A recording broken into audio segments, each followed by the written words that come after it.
कल की क्लास में हमने 8 उदाहरण कर लिए थे। आज एग्जाम्पल 9 और 10 दोनों पर देखो स्टार लगा हुआ है। हम पढ़ रहे हैं अनुक्रम एवं श्रेणी में 8.2 में गुणोत्तर श्रेणी पढ़ रहे हैं।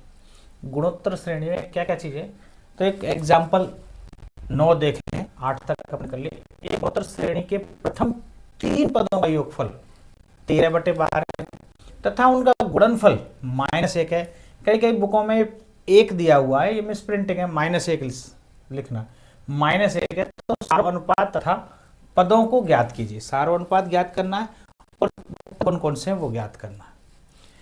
तो इस वाले सवाल में देखें, हमने अब तक जो पद माने हैं, ए पहला पद होता है, दूसरा पद, तीसरा पद। थोड़ा सा इस सवाल को सरल बनाने के लिए मैं एक चीज आपको बताने जा रहा हूं।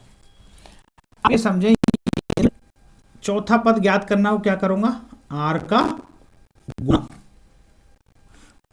अगला पद ज्ञात करने के लिए तो आर का गुणा करना पड़ता है, और पिछला ज्ञात करने के लिए वो कैसे करें, यदि मुझे चौथे पद से तीसरा पद, ये चौथा पद क्या हुआ है,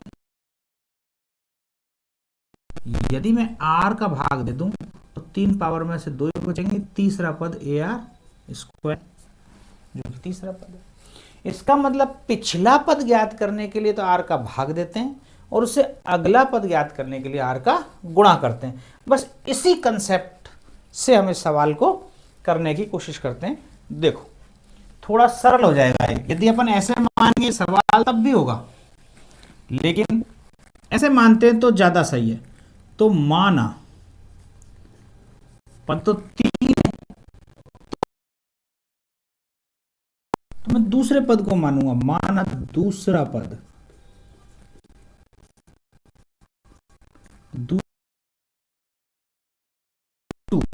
ए नहीं माना है मैंने, क्योंकि ए प्रथम पद होता है, कंफ्यूजन हो जाएगा। दूसरा पद मैंने मान लिया A2, और सार्वनुपात क्या माना है, सार्वनुपात इसको मान लिया R, दूसरा पद मान लिया A2। तो दूसरे पद से पहला पद निकाल सकते हैं क्या, बिल्कुल निकाल सकते हैं। अभी बताया, यदि पिछला पद ज्ञात करना हो तो सार्वनुपात का भाग लगा दो, और तीसरा पद ज्ञात करना हो तो तीसरा, तो इस A2 में सार्वनुपात का गुणा कर दें। इस प्रकार से पहला, दूसरा, तीसरा, तीनों पद निकल गए। तो तीनों पद निकल गए।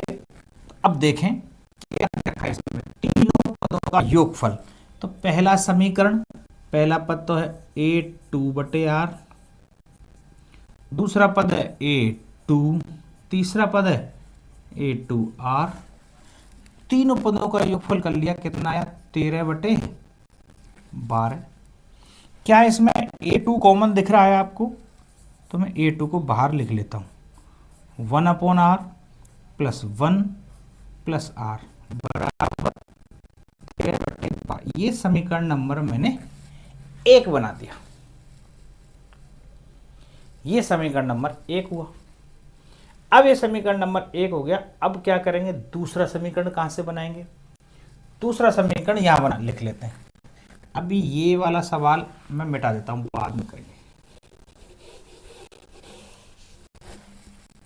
दूसरा समीकरण देखें, दूसरा समीकरण कैसे बनेगा, तो आप देखो, इनका योगफल दिया हुआ है, एक इंफॉर्मेशन ये है, इनका गुणनफल दिया हुआ है -1। तो अब इन तीनों पदों का गुणनफल कर देते हैं। तो A2/R, ये पहला पद, इन दूसरा पद A2, तीसरा पद A2R, गुणनफल कितना दे रखा है, -1।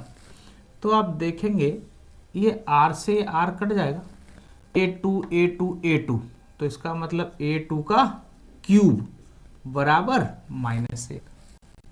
क्या मैं इसको ऐसे लिख सकता हूं कि A2 का क्यूब बराबर -1 का क्यूब, क्योंकि -1 का हम क्यूब करेंगे -1 का स्क्वायर +1 होता है, लेकिन क्यूब करेंगे तो -1 ही आएगा। तो यहाँ एक चीज निकल के सामने आ गई, A2 की वैल्यू क्या आई, -1। ये हमने किया बॉक्स में बंद, A2 का मान निकल के आ गया। A2 के मान से हम समीकरण 1 में रख देंगे, R की वैल्यू आएगी। तो A2 का मान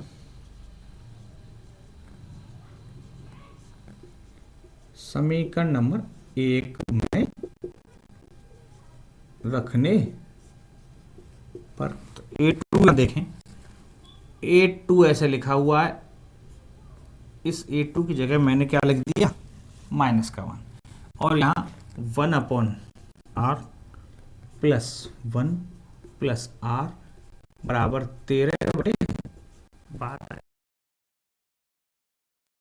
1 इधर जाएगा, भाग लगेगा, तो ये -13/12 हो जाएगा। और यहाँ पे r एलसीएम है, r एलसीएम है तो कैसे बनेगा, ये 1 + r + r² बराबर -13/12। क्रॉस मल्टीप्लाई कर देते हैं, 12 का गुणा करें पहले सब में, 12 + 12r + 12r² बराबर -13r। ये -13r इधर आ जाएगा, -13r और 12r पहले से पढ़े, 13 और 12 25। तो ये इसको द्विघात समीकरण के रूप में r² पहले लिख लिया, +25r + 12 बराबर 0। यहाँ कुछ नहीं बचा तो मतलब 0 है। ठीक है, आप समझ रहे हैं, ये मैंने मान लिखते जा रहा हूँ, ये हाइफन का साइन। अब जरा इसको हल कर लेते हैं, बस गुणा करें तो 12 × 12 144 आना चाहिए, और जोड़ने पर 25 आना चाहिए।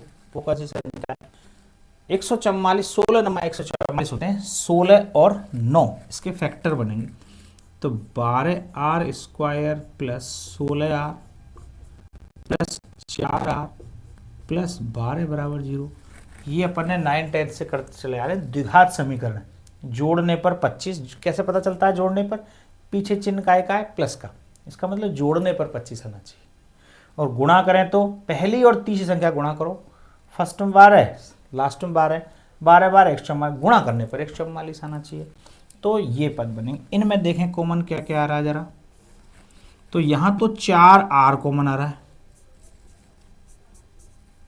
4r, तो यहाँ r + 4 बचेगा, प्लस यहाँ पर 4 कॉमन आ रहा है केवल, और यहाँ r + 4 × 12 3r + 4 बचेगा, 4 × 12 4 चौके 16, और यहाँ पर 16 और 9, ये 9 है, दरअसल 4 गलत लिख दिया, ये 9 है, और यहाँ पे आएगा, क्योंकि ये ब्रैकेट हमेशा सेम बनना चाहिए, 3r + 4 बराबर 0।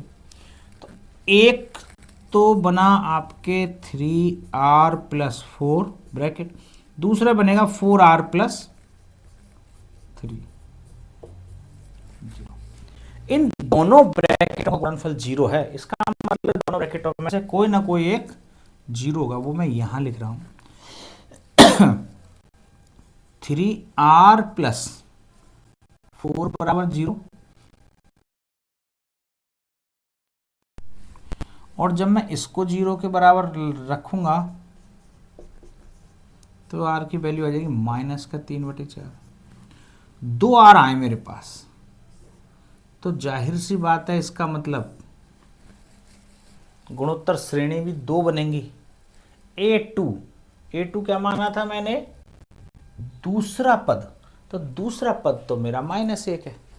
बाकी की r यदि मैं इसको रखूंगा तो कौन सी श्रेणी बनेगी, r इसको रखूंगा तो कौन सी श्रेणी बनेगी। एक बार आप देखें, मैं इस सवाल को यहां से मिटा रहा हूं, अब ये डायरेक्ट यहां पे जगह बनती है, तो देखें यदि r इसको माने, नहीं मिटाना पड़ेगा जब भी आप पाएगा सवाल पूरा, तो ये मैं यहां से मिटा रहा हूं एक बार,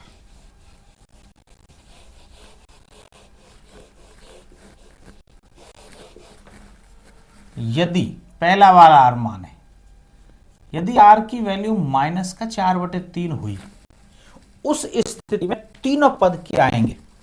तो देखिए दूसरा पद तो -x है, पहले पद में आर का भाग लगा है, तो यहाँ पहला पद क्या है? a2/r, अर्थात a2 कितना है मेरा? -1 बटे माइनस का 4/3, माइनस से माइनस कट गया, 3/4 आएगा।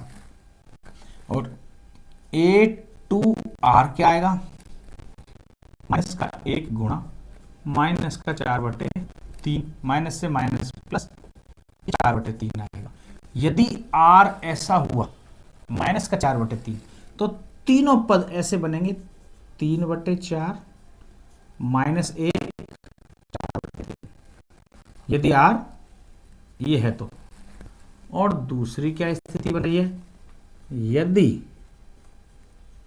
r बराबर -3/4 है, उस स्थिति में a2/r माइनस का 1 बटे माइनस का 3/4, अर्थात माइनस से माइनस कट गया, 4/3 आएगा। और a2r क्या आएगा? माइनस का 3/4, अर्थात पॉजिटिव 3/4। उस स्थिति में ये बनेंगे तीनों पद 4/3 माइनस का 1, माइनस का 1 ही रहेगा, क्योंकि a2 का तो मान फिक्स है, केवल अब पहले और तीसरे पद चेंज हो जाएंगे। तो ये दो प्रकार से ये श्रेणी गुणोत्तर श्रेणी बनेगी। अच्छा सवाल है, इसलिए मैंने उस पर स्टार लगाया था, बहुत बढ़िया सवाल। इसी टाइप का ही आपका एक 8.2 में क्वेश्चन है, सेम टू सेम, वो आप करके देखना, सेम सवाल है वो, है ना। अपन इसका अगला और बढ़िया सा एक उदाहरण हो रहा है, एग्जाम्पल नंबर 10, वो देखते हैं।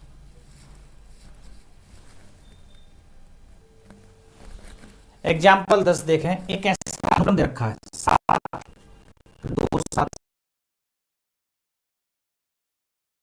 हुआ है, और ये n पदों तक है, कहां तक गया है कोई पता नहीं, n पदों तक गया हुआ है, इसका टोटल निकालना है। हम तो गुणोत्तर श्रेणी पढ़ रहे थे, क्या गुणोत्तर श्रेणी है? बिल्कुल नहीं है। गुणोत्तर श्रेणी में तो सिस्टम ये कहता है दूसरे पद में पहले का भाग लगाएं, और क्या आ रहा है रेशो? 11 आना चाहिए। तो देखें क्या 11 आ रहा है? 77, तो 11 7 77, 7 से कटेंगे तो इसको 11 बार कटेगा, और ये 1 1 1 बार कटेगा। मतलब इनका सार अनुपात समान नहीं है, तो ये गुणोत्तर श्रेणी नहीं है। तो इसका मतलब क्या हुआ? हमें इसको गुणोत्तर श्रेणी बनाना पड़ेगा, गुणोत्तर श्रेणी में इसको कन्वर्ट करना पड़ेगा, तब जाके वो कैसे निकलेगा जरा ये देखें। क्या मैं इसमें साथ साथ कॉमन ले लूं पूरे में?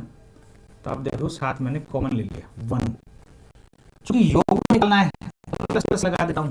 अब मैं क्या निकाल रहा हूं इनका? SN, तो सबको 1 प्लस 1 1 1 1 कहां तक? n पदों तक, गुणोत्तर श्रेणी अब भी नहीं बनी। अब मैं इसमें 9 से गुणा करता हूं पूरे। 9 से क्यों गुणा करेंगे जरा देखो, ये समीकरण तो है नहीं, तो 9 से ऐसे गुणा कर दें, तो 9 से गुणा करूंगा तो 9 से मुझे भाग भी देना होगा, तो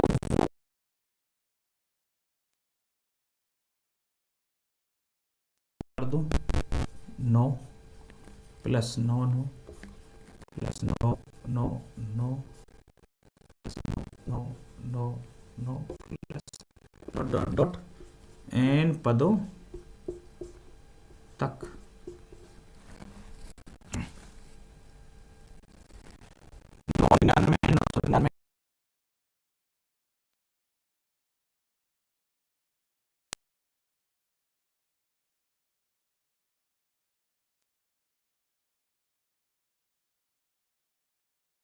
सात यहाँ दिखाता है, यहाँ 9 दिख रहा है कॉमन, और नीचे मैंने 9 से भाग लगा दिया तो कट जाएगा।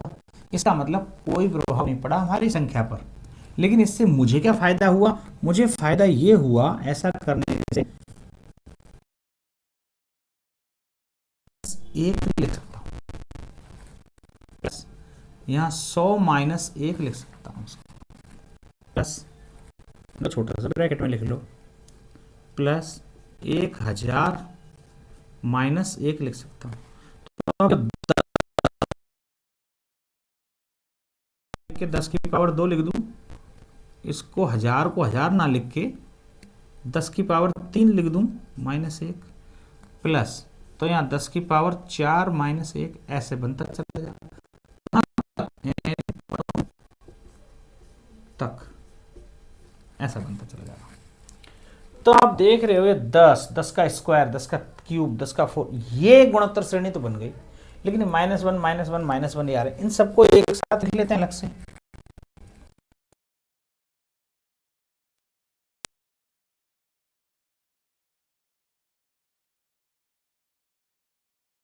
दस की पावर 4 डॉट डॉट डॉट, ये कहां तक है, तक, इसको अलग ब्रैकेट में बंद कर दिया। और -1 कहां तक है, -1 plus 1 plus 1 plus 1 dot dot dot n पदों तक। और माइनस माइनस आपने प्लस प्लस कैसे लगा दिए, मैंने माइनस पूरे में कॉमन ले लिया, तो ये माइनस माइनस के सारे जुड़ेंगे ही तो सही, तो मैंने प्लस प्लस प्लस प्लस लिख दिया। कहां तक जा रहे हैं, n पदों तक।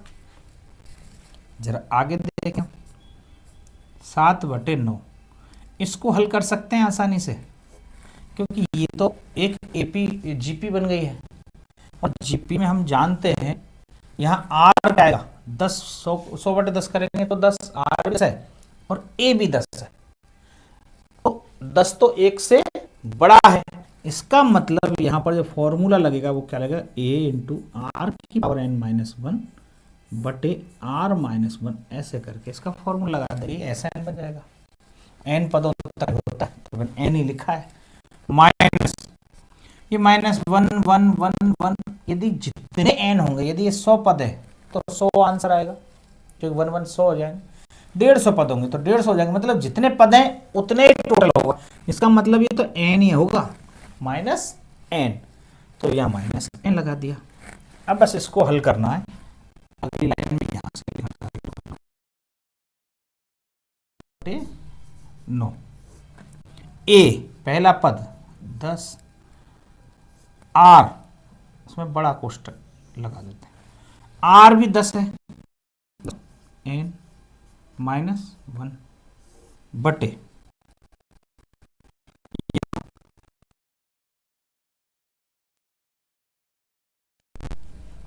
ये भी सब n पदों तक था, इसको मिक्स कर सकते हैं अंदर, माइनस का n और इसको ब्रैकेट में बंद कर दिया। तो ये -n को मैंने यहाँ ले लिया, क्यों ले लिया, हाँ क्योंकि यहाँ मैंने गलत लिख दिया, 7/9 दरअसल इस पूरे में गुणा हो रहा है, अकेले नहीं हो रहा। ये देखो, इसको ब्रैकेट में बंद करना पड़ेगा, क्योंकि 7/9 का केवल ये नहीं था, इस पूरे में गुणा हो रहा था, इसीलिए ये मैंने ब्रैकेट ही गलत लगा, ऐसे लगेगा। तो यहां से ये n पदों का योगफल, बस इतना ही छोड़ दो। अब जितने पद बोलेगा, मान लो 5 पदों का n का मान 5 रख देंगे, 5 निकल जाएगा, बोलेगा 10 पदों का n का मान 10 रख देंगे, ये निकल जाएगा। अब यहां से 7 7 दे रखा है, आपकी बुक में सवाल है 8 8 8, तो इस 7 की जगह पे यहाँ 8 आ जाएगा, बस सेम टू सेम ऐसा ही सवाल है, हो जाएगा, तो उसको बताने की आवश्यकता नहीं है। ठीक है, ये आपका एग्जाम्पल नंबर 10 हुआ। एक ऐसे से संबंधित एक एग्जाम्पल ये 11 हो रहा है। अब देखिए, एक व्यक्ति 10वीं पीढ़ी तक पूर्वजों की संख्या क्या होगी, जबकि उसके 2 माता पिता, 4 दादा दादी, 8 दादा परदादी हैं। आप सोचोगे 4 दादा दादी कैसे संभव है, अजी दादा दादी के जो भाई होंगे, दादा के जो भाई होंगे वो दादा ही तो लगे, मान लो वो 2 भाई हुए तो 2 दादा और 2 दादी हुई, ऐसे फिर उनके जो पिताजी हैं उनके कोई भाई है, ऐसे। तो इस हिसाब से 10वीं पीढ़ी तक पूर्वजों की संख्या ज्ञात करनी है। तो एक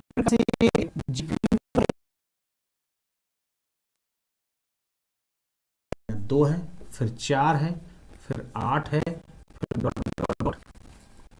कहां तक?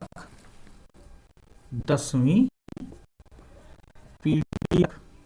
तो यहाँ पीढ़ी समझे हम हमारे हिसाब से 10 पदों तक समझे।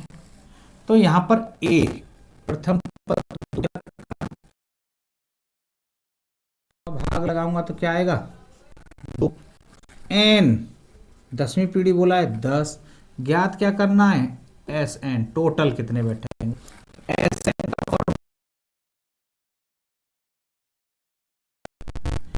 आर पावर एन माइनस 1 बटे आर माइनस 1 आया है, क्योंकि 2 है, इसकी वैल्यू 1 से अधिक है। 1 से अधिक होगा तो आर को पहले रखेंगे। तो यहां देखें ए, एक तो 2 है, आर 2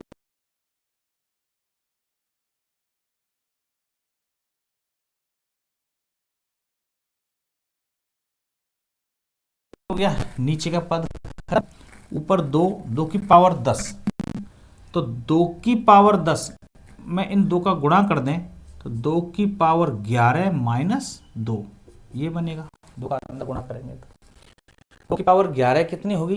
क्योंकि 2 की पावर 10 हम जानते हैं कितना होता है? 1024। उसका और 2 से गुणा करेंगे तो 2048।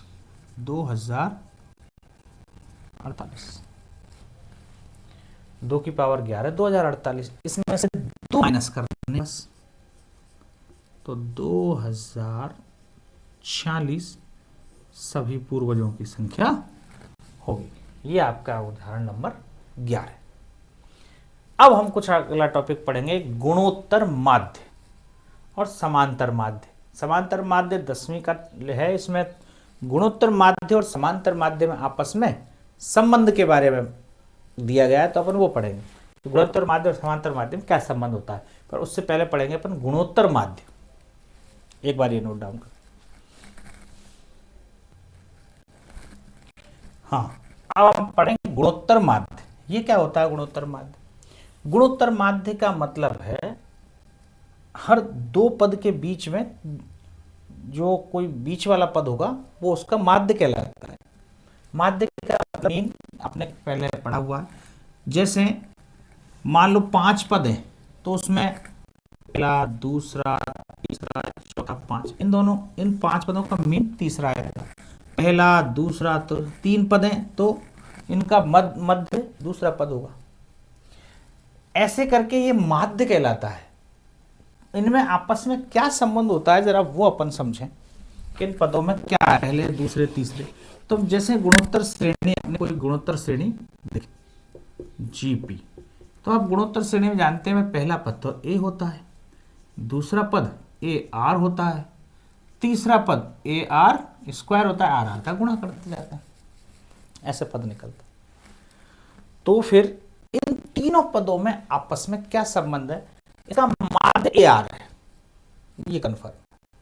इसका माध्य क्या होगा? ए आर, क्योंकि बीच वाला पद है इन दोनों का माध्य। लेकिन ये निकलता कैसे है, इनसे कैसे क्या संबंध है, जरा वो एक बार अपन देखते हैं। तो पहले और तीसरे पद का क्या करूं मैं? गुणा कर देता हूं। तो जैसे गुणा करें पहले और तीसरे पद का, तो पहला पद तो ये है, तीसरा पद ए आर स्क्वायर, और मैं ये बताऊं कि ये वाला जो पद होगा इन दोनों को जो गुणा करेंगे, ये इससे क्या निकल के सामने आ रहा है, जरा एक बार ये देखें। मैंने क्या किया है, पहले और तीसरे पद का ये फर्स्ट पद है, ये थर्ड पद है, ठीक है, इनको गुणा कर दिया।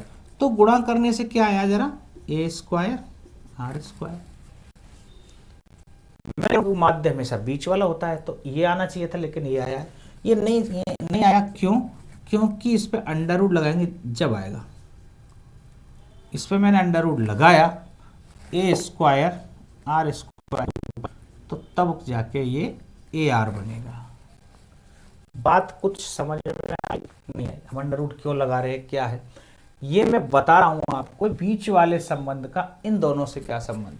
तो इसलिए यदि ये हम मान लेते हैं इसको जी, गुणोत्तर माध्य, तो ये जी बराबर हमेशा ये होता है ए इंटू बी। यहां पर b क्या है, तीसरा पद है, और a क्या है, पहला पद। a बराबर यहां पहला पद है और b बराबर यहां तीसरा पद है। मतलब दोनों पदों का गुणा करके यदि वर्गमूल ले लें तो बीच वाला पद आएगा। आप देख ही रहे हो, मैंने दोनों गुणा किया, स्क्वायर आया, इसका अंडर रूट ले लिया, ए आर आ गया। तो मतलब दोनों पदों को गुणा करके यदि वर्गमूल ले लें तो बीच वाला पद प्राप्त हो जाता है। इसी को ही गुणोत्तर माध्य कहा जाता है। ये गुणोत्तर माध्य, इस प्रकार के गुणोत्तर माध्य आपको पता होना चाहिए। गुणोत्तर माध्य अक्सर कभी कभार ऐसे भी होगा कि कई सारे पद दे दिए जाएंगे, गुणोत्तर माध्य से क्या मतलब बनेगा। यदि मैंने इनमें से कोई भी एक पद निकाल लिया, जैसे मान लो बीच वाला पद निकाल लिया, तो फिर हम आर निकाल सकते हैं उससे, और आर निकाल सकते हैं तो फिर जीपी चाहे कितनी बड़ी बनवाओ, फिर हम जीपी निकाली जा सकती है आसानी से। कैसे, इससे संबंधित एक उदाहरण है, मैं आपको समझा। इसमें दिया हुआ है उदाहरण नंबर 12, 12वां है। तीन संख्याएं बताइए, तीन संख्याएं ज्ञात कीजिए। तीन संख्याएं ज्ञात करनी है जिनको 1 और 256 के बीच रखने पर गुणोत्तर श्रेणी बने। 1 और 256 के बीच रखने पर मतलब 1 और 256 रखने पर गुणोत्तर श्रेणी बन जाए, ऐसी तीन संख्याएं बताइए। बात आपके समझ बैठ रही है। जैसे मान लो मैंने ये लिख दिया, यहां 256 लिख दिया, मुझे अब बीच में तीन पद ज्ञात करने हैं। अब वो तीन पद, जैसे गुणोत्तर माध्य को जी बोलते हैं, तो यहाँ माध्य तो एक ही होगा, लेकिन मान लिया G1, G2, G3, ऐसे लिख दिए मैंने तीन पद। तो ये कितने हो गए, 1 2 3 4 5, ये तो 5 पद बन गए। जब इनका माध्य निकाला जाएगा तो G2 आएगा। ध्यान रखना, जब भी इनका गुणोत्तर माध्य निकलेंगे बीच वाला पद प्राप्त होगा। ये एक G1 G2 भी ना समझ, आप ऐसे समझ लो, ये तो A ही है, मैंने इसको यहाँ A2 रख लिया, ये यहाँ A3 रख लिया, A4 रख लिया, A1 2 3 4, और ये पांचवा पद यहाँ मौजूद है, जिसमें से पहला पद तो ये पता है और ये पांचवा पद है, ये दे रखा है। यदि इन दोनों का मैं माध्य निकालूंगा तो तीसरा पद निकल के आएगा, मुझे A3 पता चलेगा। क्या पता चलेगा, A3। तो देखें यहाँ पे A3 बराबर, A3 निकालेंगे, अंडर रूट ए बी, ये फॉर्मूला बीच वाला कैसा, इन दोनों के गुणा करके अंडर रूट कर दो, तो 1 गुणा 256 का अंडर रूट कर दिया। अब 256 का अंडर रूट क्या होता है, 256 डेफिनेटली एक वर्ग है किसी का, इसका क्या आएगा 18, 18 का 8 8 नहीं, 144 225 16, ये आएगा 16 सॉरी 256 का अंडर रूट 16 होगा। तो A3 क्या आया मेरे पास 16, तो ये वाली संख्या मुझे प्राप्त हो गई। लेकिन मेरे को तो तीनों संख्या ज्ञात करनी थी, एक नहीं ज्ञात करनी। जब ये ज्ञात कर दी तो क्या A2 ज्ञात नहीं हो सकती। अब इन दोनों से के बीच में ये इसका माध्य है, तो A2 कैसे बनेगा, A2 अंडर रूट 1 इंटू 16, तो 16 गुणा 16, 16 का वर्गमूल 4, A2 4। क्या A4 निकाल सकते हैं ऐसे, बिल्कुल निकाल सकते हैं A4। ये A4 निकाल, A3 इंटू A5, तो A3 तो है 16 और A5 है 256, इनका वर्गमूल क्या है। अब जरा देखो, संख्या हो जाएगी बड़ी, आपको गुणा नहीं करना, आपको गुणा नहीं करना, मैं डायरेक्ट ही इसका वर्गमूल बताता हूँ कैसे निकले। 256 का तो होता है 16, 16 का होता है 4, 4 गुणा 16 अर्थात 64। हमने दोनों के अलग अलग वर्गमूल निकाल लिए। इसका वर्गमूल 16 आ गया, इसका वर्गमूल 4 आ गया, बीच में गुणा का चिन्ह है, गुणा लगा दिया 64। तो मैंने तीनों पर निकाल दिए, A3 आ गया, A2 आ गया, A4 आ गया। यही कह रहा था, तीन संख्या ज्ञात कीजिए जो 1 और 256 के बीच रखने पर गुणोत्तर श्रेणी बन जाए। ऐसे गुणोत्तर श्रेणी इसकी। अब आपको क्या क्या लगा, गुणोत्तर श्रेणी है या नहीं है? देखो ये भी चेक कर लो। पहला पद 1, A2 क्या आ गया 4, A3 क्या आ गया 16, A4 क्या आ गया 64, A5 ऑलरेडी 256 था। ये गुणोत्तर श्रेणी बननी चाहिए। तो दूसरे पद में पहले का भाग लगाते हैं, R आता है। 4 में का भाग लगाया 4, 16 में 4 का भाग लगाया 4, 64 में 16 का भाग लगाया तो भी 4, 16 चौके 64 और 256 में 64 का भाग लगाया फिर भी 4। एक बार से ये AP बन जाएगी। ये हमारा 12वां उदाहरण। एक चीज और बची है, गुणोत्तर माध्य और समांतर माध्य के बीच संबंध। तो एक बार और पढ़ लेते हैं।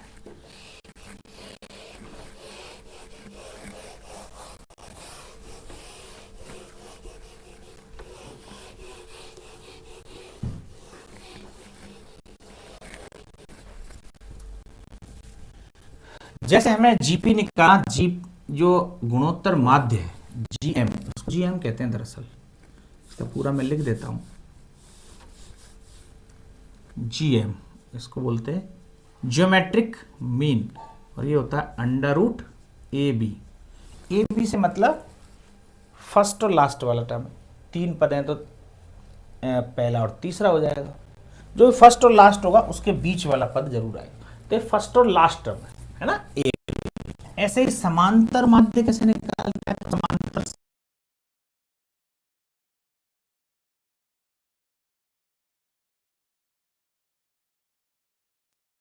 उसमें क्या सिस्टम होता था, उसको बोलते हैं AM। समांतर श्रेणी में आपने ये होता है A प्लस B बटे 2। पहले और अंतिम पद को जोड़ के 2 का भाग दे तो जो भी आएगा वो बीच वाला पद आ जाएगा। ये कैसे है, एक बार इसको वेरीफाई कर लेते हैं।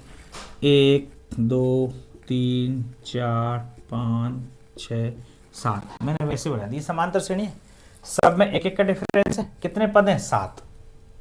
इसका माध्य क्या आएगा? जो बीच में पद होगा। ये 3 इधर छोड़ दी, 3 इधर, 4 आ रहा है। लेकिन हम तो फॉर्मूले चल रहे हैं। पहला पद 1, लास्ट पद 7 बटे 2, 7 और 1 8 बटे 2 4। तो इसका मतलब हमारा समांतर माध्य सही है सिस्टम, बिल्कुल सही। तो ये समांतर माध्य का फॉर्मूला। इन AM और GM में आपस में क्या संबंध है ये देखें। तो हम क्या करते हैं, AM में से GM को घटा देते हैं।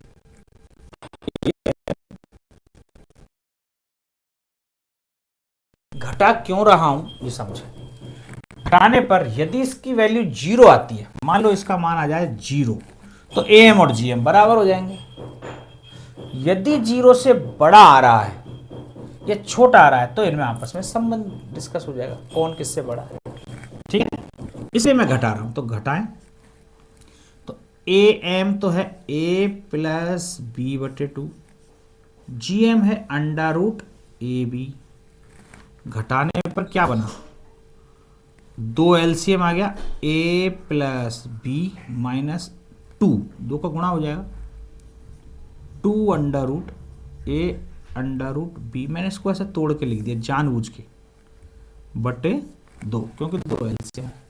दोनों को जो इकट्ठा करके लिख सकते हैं, तोड़ के भी लिख सकते हैं। तोड़ के इसलिए लिखा क्योंकि आप ये देख रहे हैं ये स्क्वायर बन रहा है किस चीज़ का, किसका स्क्वायर बन रहा है। तो अब देखें under root A plus under root B का होल स्क्वायर बन रहा है और बटे 2। इसका होल स्क्वायर खोलो, अंडर रूट A का square A, under root B का square B, minus 2AB plus लगा दिया मैंने क्योंकि माइनस का चिन्ह है यहाँ, minus 2AB minus 2 under root A under root. तो under root A minus under root B का होल स्क्वायर बटे 2। क्या किसी का होल स्क्वायर कभी नेगेटिव हो सकता है? कभी नहीं होगा। स्क्वायर तो कभी नेगेटिव होता ही नहीं है, तो ये पॉजिटिव संख्या आएगी। और नीचे क्या है, बटे 2, ये पॉजिटिव ऑलरेडी है, तो जो इसका मान होगा वो हमेशा धनात्मक होगा। तो धनात्मक होगा तो मैं क्या ये कह सकता हूं, ये हमेशा 0 से बड़ा या 0 हो सकता है, नेगेटिव नहीं होगा, बस इतना है। इसका मान नेगेटिव नहीं होगा तो 0 भी हो सकता है या फिर 0 से बड़ा मान आएगा। तो यहां से एक संबंध निकल के आएगा कि A M minus G M is greater equal to 0।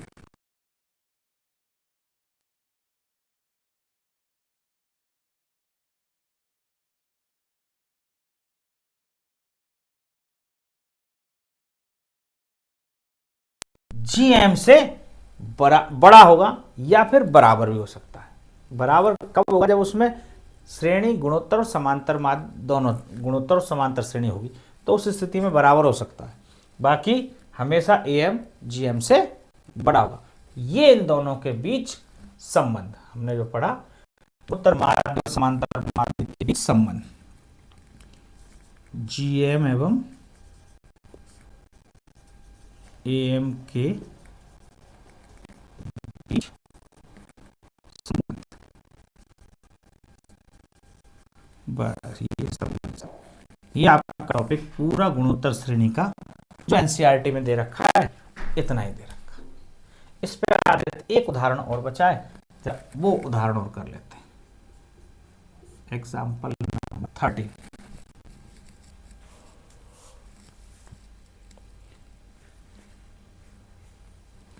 ऐसा दे रखा है, दो धनात्मक संख्याएं a तथा b का समांतर माध्य am 10 है, gm 8। ये देखो, मतलब दो धनात्मक संख्याएं a b जिनका समांतर माध्य तो 10 है और गुणोत्तर माध्य 8 है, तो वो संख्या ज्ञात कीजिए।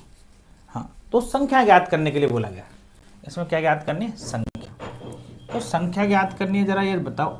ए एम 10 है, इसका मतलब ये कैसे निकलेगा, ए 2 बराबर 10, ये होना चाहिए। तो ए प्लस बी बराबर 10 दूनी 20, एक इक्वेशन तो ये बन गई। दूसरा G M 16, under root A B बराबर 8, तो ए बी बराबर स्क्वायर कर दें दोनों तरफ, 8 8 64, एक समीकरण ये बन गई। मतलब ऐसी दो संख्या ढूंढनी है हमें जिनका गुणनफल तो 64 है और योगफल 20। ये तो सरल है, 16 4 20 और 16 गुणा 4, तो इससे आसानी से हल कर सकते हैं। तो ए और बी के मान, ए 16 भी हो सकती है, 4 भी, बी 4 भी सकती है, 16 भी। यदि ये 16 हुई तो ये 4 होगी, ये 4 होगी तो ये 16 होगी। ए और बी संख्या ज्ञात करनी थी, ये ज्ञात कर ली। ये आपके एग्जाम्पल नंबर सभी उदाहरण। अब नेक्स्ट क्लास में अपन गुणोत्तर श्रेणी हल करेंगे 8.2 के सवाल। धन्यवाद।